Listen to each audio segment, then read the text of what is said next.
In your corner, Sarah Belsol joining us live from the sheriff's office with more in this investigation and what the sheriff has to say. Sarah. This 10-page report reveals that after Deputy Ivan Fernandez confirmed he did hear that call from dispatch, it took him about 30 minutes to ask another deputy to respond to the call for him and over an hour from himself to get to the scene, all so he could sit down and enjoy his lunch.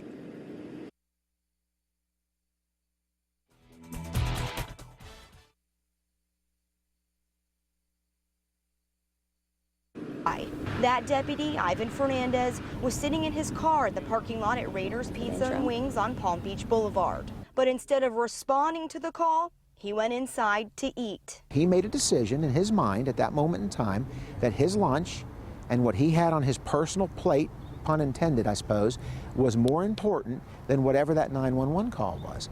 Sheriff Mike Scott says the investigation confirmed his worst fear. We fell short.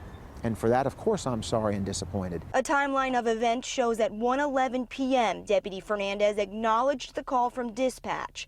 At 1:19, he responded copy to updated information about the call. At 1:40, he asks another deputy who met him for lunch to take the call for him. And at 2:04, that deputy responded to Dryden Circle.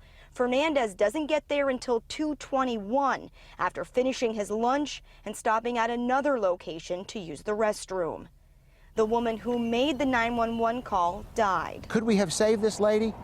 I'll never be able to answer that question. Would getting there quicker have hurt anything? Of course not. When interviewed about what happened, Fernandez said he called the 911 caller several times, but she didn't answer, so he returned to his lunch, saying he, quote, believed this type of response and response time was satisfactory. From that woman 911 caller, we went to the home where she called 911 from. Friends said she lived there with them, but they didn't want to comment on the case or the investigation. Sheriff Mike Scott says that the deputy had a pretty clean disciplinary record. This was the first internal affairs investigation he'd been a part of in the last 5 years.